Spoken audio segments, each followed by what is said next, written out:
오늘은 슬픔, 회개, 그리고 은혜라는 제목으로 함께 말씀을 나누겠습니다. 7장에 흐르는 그 분위기는 근심과 슬픔입니다. 이 세상은 슬픔뿐이고 세상 살아가면서 다 근심 중에 살아가는데 저와 여러분도 마찬가지죠. 근심이 있습니다. 슬픔이 있습니다. 여기 7장에는 바울 사도가 근심하고 있습니다. 정확하게는 우리가 알 수 없지만 외부적으로 오는 그 박해와 탄압으로 인하여서 슬픔을 또 근심을 맞이하게 되기도 하고, 또 내부적으로는 교회와 성도들이 또 정말 말씀대로 살지 않고 도리어 바울 사도를 대적하여서 어려운 막 문제를 일으키는 그런 상황 속에서 이렇게 안팎으로 좋은 일보다는 근심스러운, 더 나아가서는 슬픈 그런 상황이 펼쳐지고 있는 거죠. 그리고 이 교회도 지금 여러 가지 많은 어려움에 휩싸여 있는 중에 더군다나 바울 사도를 통해서 혼이 나는 중에 있습니다. 그러다 보니 교회들도 사도의 그 부르심 앞에, 가르침 앞에 말씀을 듣고 근심이 되고, 또 그 근심으로 이제 마음이 무거워져 있는 그런 상태입니다. 그래서 오늘 이 본문의 말씀들을 읽어 나가기 서론적으로 먼저 함께 나누기를 원하는 건, 그렇게 우리가 근심 중에 있고 또 슬픔이 있고, 그래서 여기 보면 낙심이라는 단어도 나오고 슬픔이라는 단어도 나오고 많이 나오는데, 그런데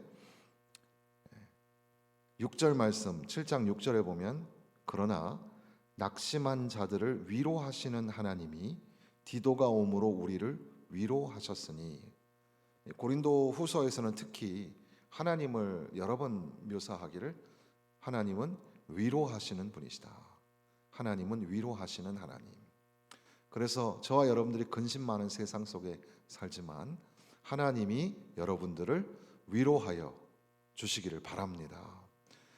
그리고 또한 하나님의 위로하심은 누구를 통해서 나타나냐면 디도가 옴으로 우리를 위로하셨다 그랬습니다. 그러니까 바울 사도가 지금 이것저것 걱정이 많아요. 디도가 또 그 선교 헌금을 가지고 있는데 강도들을 만나지는 않았을까, 그런 걱정도 있었고, 또 디도가 고린도 교회 소식을 가지고 와야 되는데 어떤 소식을 가져올까, 어떤 고린도 교회 성도들이 어떤 반응을 하고 있을까, 그런 것들 등등이 다 이렇게 걱정이 되었는데 디도가 와가지고 오히려 기쁜 소식을 전해주는 거죠.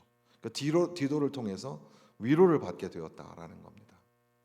그러니까 우리는 우리 자신뿐 아니라 우리 주변에 있는 사람들이 다 근심과 걱정, 낙심과 슬픔 중에 산다는 사실을 잊지 말고, 야, 세상이 이렇게 근심뿐이구나, 거기에 탄식하는 게 아니라, 이게 얼마나 좋은 기회인가, 내가 하나님의 위로를 가지고 저 아픈 사람들에게 가서 어떻게 위로자가 될 것인가, 내가 하나님의 위로로 위로할 수 있는 좋은 기회가 이렇게 많이 있구나, 이것을 우리가 좀 생각을 해보아야 하는 겁니다.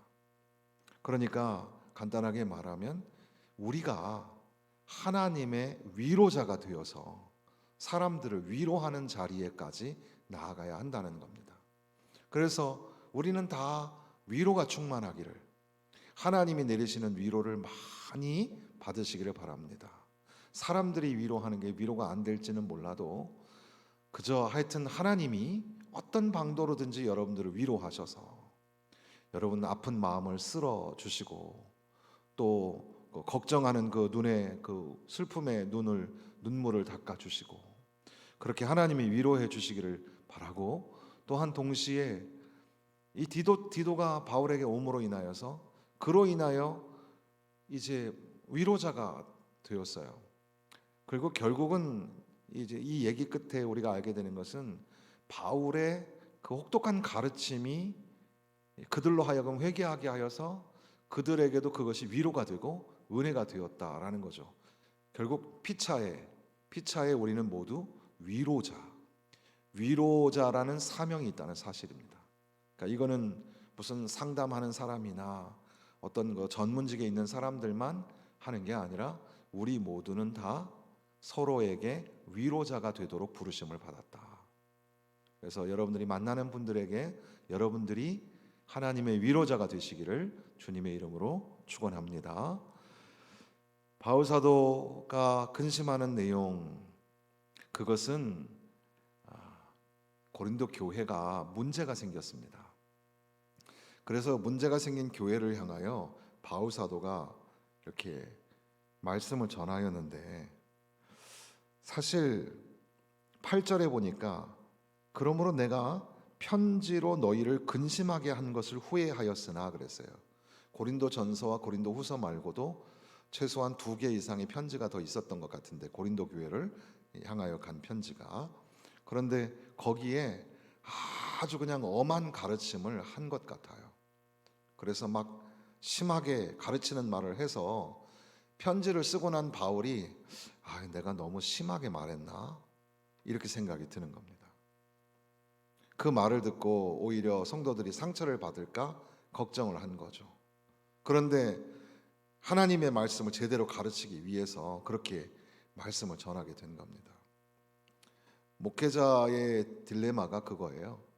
하나님의 말씀을 고지고대로 가르쳐야 하는가, 아니면 적당히 그 성도들의 입맛에 맞추어야 하는가. 그게 항상 고민이 돼요.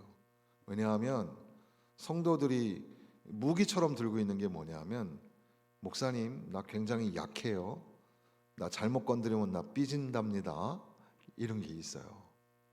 그러니 당신은 지금 그렇게 살면 안 돼요, 당신 지금 잘못 가고 있어요 라고 엄하게 얘기해야 빨리 정신을 차리고 돌아올지도 모르는데, 그런데 이제 물론 이 화법, 대화도 물론 어떻게 하느냐에 따라 다르긴 하겠지만, 그런데 뭐 다 사정이 있어서 그렇겠죠, 나중에는 잘 하세요, 지금은 뭐 바쁘시니까 그렇겠지만, 이렇게 해주는 게 옳은 건가 고민이 많죠.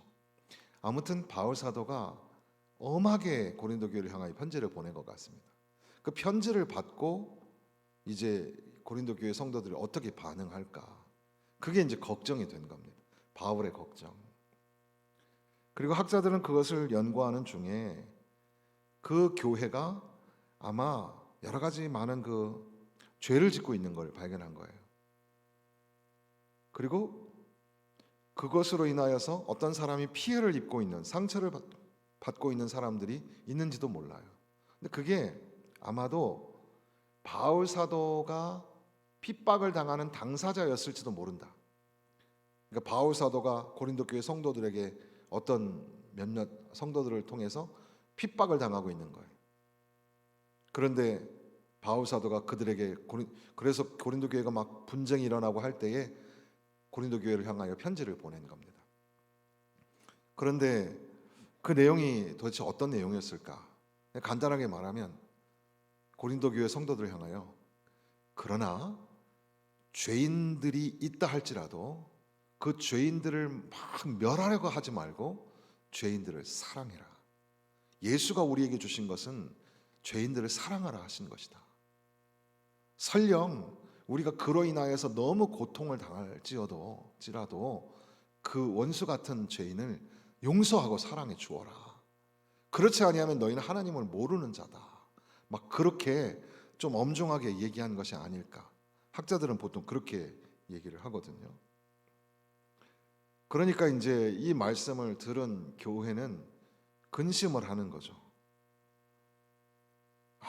어떡할까? 그래서 우리가 여기서 알게 되는 것이 이제 근심이라는 게 2개가 있구나. 그래서 지금 읽은 말씀에도 보면은 하나님의 뜻대로 하는 근심이 있고 세상 근심이 있고 이렇게 기록이 됩니다. 세상 근심. 어떤 근심은 해봐야 쓸데없는 근심이 있는데, 어떤 근심은 귀한 근심도 있구나라는 것들을 알게 하는 거죠. 어쨌든 바울 사도는 디도를 통해서 이제 그 교회 소식을 듣게 되는데, 고린도 교회 교인들이 그것 때문에 시험이 들거나 바울 사도의 말을 안 듣거나 불순종하려는 게 아니라 오히려 그 말씀을 듣고 깊이 근심을 했다는 거죠. 그런데 근심을 통해 가지고 뭐 절망으로 원망으로 빠지는 게 아니라 근심을 통해서 나아간 걸음이 회개였다는 사실이에요. 근심을 통하여 회개로 나아가게 되고, 그런 근심은 하나님의 뜻대로 하는 근심이라는 거죠. 근심을 통해 회개로 나아간다. 그래서 존 파이퍼 목사님은 여기 이 하나님의 뜻대로 하는 근심을 영어로 godly regret라고 했는데, 뭐 우리식으로 번역하면 거룩한 후회, 뭐 거룩한 근심 이렇게 할 수 있겠죠. 하나님의 뜻대로 하는 근심, 거룩한 근심이 우리에게 있는데, 거룩한 근심이 결국에는 우리에게 좋은 이유는 거룩한 근심을 통해서 회개로 나아가게 되고, 그 회개를 통해서 구원에 이르기 때문에 이 거룩한 근심이 우리에게 필요하다. 그러니까 오늘 메시지는 그런 겁니다. 근심하지 마세요. 근심해봐야 이루어지지 않잖아요. 근심하지 마세요. 그냥 그런 세상적인 세속적인 메시지가 아니라 때로는 우리가 근심이 필요합니다. 하나님의 뜻대로 하는 근심이 필요합니다. 말씀을 듣고서 뭐 말씀이 막 은혜가 돼가지고 막 기쁘고 감사하고 그런 것만이 아니라, 말씀을 들었을 때 근심이 와서 내가 어떻게 살아야 하지? 베드로와 12 제자들이 오순절 다락방에 모여서 성령이 충만하여서 이제 하나님의 말씀을 전할 때 거기에 있던 사람들이 말씀을 듣고 형제들아 우리가 어찌할꼬 근심을 했단 말이죠. 평양 대부흥 운동이 일어났을 때도 선교사님들을 통해서 말씀이 선포될 때 우리 대한민국의 그 정말 어떻게 보면은 우리가 지금 미전도 종족을 생각하는 것처럼 그때 150년 전에 한국의 조선의 사람들은 어떻게 보면 미개한 사람들이었을지도 모르는데, 그 사람들이 그 말씀을 듣고 각자 자기를 찢으면서 회개하는 회개의 운동이 일어났단 말이죠. 그래서 하나님의 말씀을 듣고 근심하는, 때로는 거룩한 근심이 필요하다. 그렇게 우리가 생각해 보게 되는데, 그러면서 이 존 파이퍼 목사님께서는 두 가지 실제적인 적용을 소개를 했어요. 첫 번째는 그렇게 거룩한 근심을 유발하고 야기하는 것을 바울처럼 해보아라 이거죠. 그러니까는 우리가 죄인이 있고 죄 문제를 막 들추어서 문제를 일으키고 그러라는 뜻은 아니지만, 그럼에도 불구하고 당신 그렇게 살면 안 돼. 우리 아이들에게도 뭐 우리 아이들 너무너무 소중하니까 맨날 오냐 오냐 하잖아요. 그런데 아들아 그렇게 하면 안 돼. 딸아 너 지금 잘못 생각하고 있는 거야 라고 누군가 얘기를 해줘야죠. 여러분들 자녀들 보면 참 답답해요. 그게 참 어려운가 봐요. 그거는 아니야. 자, 여기서 생각해야 될 건 하나님의 마음이야. 하나님은 어떻게 생각하실까? 근데 자식이기 때문에 용서하고 덮어주고, 여러분 주변에 친한 사람들에게 친하더라도 당신 그렇게 살면 안 돼. 바울 사도가 그 고린도 교회 교인들을 향하여 근심을 던졌잖아요. 그것처럼 우리들도 근심을 야기하고 유발하는, 근심을 던지는 사명자로 살아야 한다는 거죠. 동시에 그러면서 그 거룩한 근심을 수납하는 사람이 되자. 고린도 교회 교인들이 바울 사도의 말을 듣고, 바울이 뭐 지도자야? 바울이 사도야? 사도는 맞아? 그러면서 막 이렇게 막 점점 더 교회가 분쟁으로 막 휘말리고 그러면 안 되겠죠. 근데 다행히 이 교회 성도들이 바울 사도의 그 혹독한 말씀을 들었음에도 불구하고 그 말씀을 가슴에 새기고 근심했다는 거죠. 그리고 그 근심은 어디로 갔냐면 후에 근심은 회개로 나아갔다는 사실이죠. 그러니까는 거룩한 근심이 우리 가운데 찾아왔을 때 그 근심을 수납하고 받아들이는 것, 이걸 한번 해보라는 겁니다. 의미가 있고 일리가 있다고 생각이 듭니다. 저는 1년에 이렇게 주일부터 드렸던 말씀들을 준비하면서 어떻게 하면 우리가 지속적으로 하나님의 은혜를 누리면서 살 수 있을까? 풍성한 하나님의 은혜를 누리며 살 수 있을까? 그래서 은혜는 도리어 역설적으로 약한 것이라는 말씀을 드렸습니다.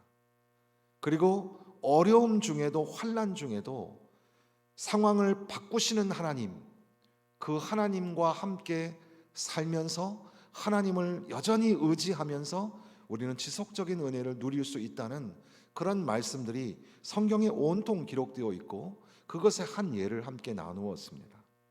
그리고 이제 오늘 우리가 다시금 말씀 앞에 서면서 과연 우리가 어떻게 하나님의 은혜를 채울 수 있을까? 흥미로운 것은 제7장의 내용을 두고 앞뒤로 보면 은혜라는 단어가 나오죠. 6장 2절 3절에도 보면 내가 은혜 베풀 때에 너에게 듣고 구원의 날에 너를 도왔다 하셨으니 보라 지금은 은혜 받을 만한 때요 보라 지금은 구원의 날이로다. 8장의 시작도 형제들아 하나님께서 마게도냐 교회들에게 주신 은혜를 우리가 너희에게 알리노니, 은혜가 전달되어지고 있다. 선교와 선교 헌금에 관한 말씀들이지만 은혜라는 단어로 기록이 되어 있습니다. 그래서 7장을 사이에 두고 앞에도 뒤에도 은혜라는 단어가 나오는구나. 이 은혜의 메시지, 은혜가 무엇인가를 우리에게 말씀하시는 것을 우리는 볼 수가 있겠습니다. 어떻게 하면 우리가 은혜를 받을 수 있을까? 때로는 우리에게 근심이 있어야 한다는 겁니다. 세상 근심, 마귀적 근심, 뭘 먹을까, 뭘 입을까 하는 그런 세속적인 근심이 아니라 하나님의 말씀대로 살지 못한 근심. 그래서 기도하신 것처럼 우리가 다 아는 게 아닌데 똑똑한 척하고 살았단 말이에요. 우리가 하나님의 뜻을 잘 알지 못하면서 내 고집대로 살았단 말이에요. 그런데 하나님께서 그렇게 살면 안 돼. 우리에게 딱 도전하실 때 그 말씀 앞에 근심이 있어야죠. 잠깐이지만 근심이 있어요. 바울 사도도 근심을 했어요. 고린도 교회의 교인들이 이걸 잘 못 받아들이면 어떡하지? 그러나 후회하지 않는 것은 잠깐 동안만 근심하게 한 것이라 오히려 근심이 회개가 구원을 이루게 하였기 때문에 후회하지 않는다라고 말을 하죠. 고린도 교회 교인들도 마찬가지예요. 처음엔 이게 무거운 말씀으로 들렸을 거예요. 바울 사도가 이렇게 걱정할 정도라면 되게 혹독하게 얘기를 한 모양이에요. 그러나 성령께서 함께하여 주셔서 십자가의 은혜가 그들을 세우셔서 그들이 깨닫는 거예요. 여러분, 어떤 사람은 하나님의 말씀을 듣고서 철저하게 회개하는 사람들이 있어요. 심지어 저에게 와서, 저희 천주교 신부도 아닌데 저한테 와서 고해성사를 하듯 저에게 직접 찾아와서 또는 연락을 해서 목사님 정말 죽을 죄를 졌습니다. 정말 잘못했습니다. 이렇게 하는 분들이 있어요. 그럴 때 저는 저에게 그러실 필요 없다. 하나님께 회개하셔라. 이렇게 얘기를 드립니다만은 정말 말씀을 듣고 깨닫고 회개하는 사람들이 있어요.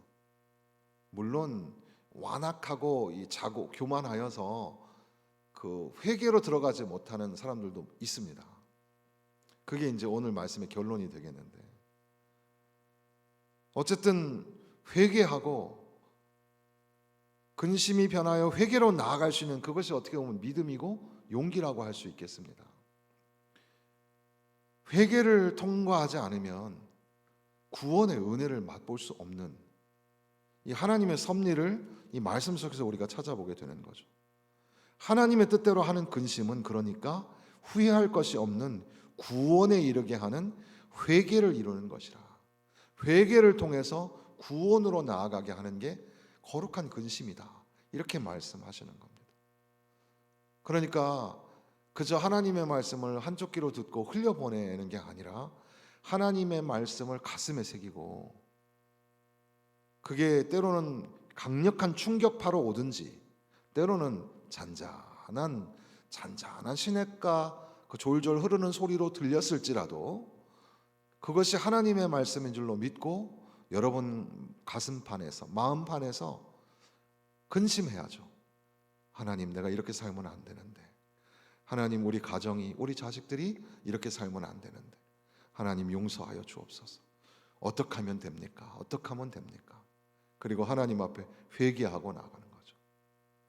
천부여 의지 없어서 손 들고 옵니다. 곧 회개하는 마음으로 주 앞에 갑니다. 하나님 앞에 회개하는 겁니다.